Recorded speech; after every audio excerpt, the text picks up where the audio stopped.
আসসালামু আলাইকুম রহমতুল্লাহ। প্রিয় দেশবাসী, দেখেন আমাদের দেশে চাষবাস চলতেছে, কৃষিকাজ লাগাইতেছে। আমার বাপে লাগাইতেছে একলা, টাকা নাই, তার জন্য নিজের ক্ষেত নিজে একলাই লাগাইতেছে।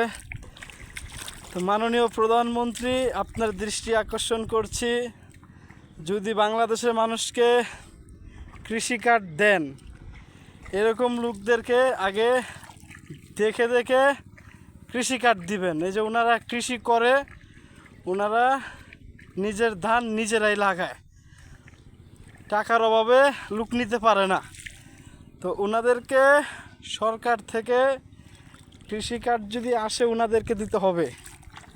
মাননীয় প্রধানমন্ত্রী, আপনার দৃষ্টি আকর্ষণ করছি, ওনাদের মতন লোকেরা যদি কৃষি কার্ড পায়, অনেকটা খুশি হবে। তো সবাই দেখেন, নিজের ক্ষেত নিজে লাগাইতেছে, লোক নাই। একজন লোক নিতে গেলে 800 টাকা লাগে, সেই জন্য কী করবে, নিজের ক্ষেত নিজে লাগাচ্ছে। তো মাননীয় প্রধানমন্ত্রী, যদি এরকম লোকদেরকে আপনি কৃষি কার্ড দেন, আপনার জন্য মন থেকে দোয়া করবে।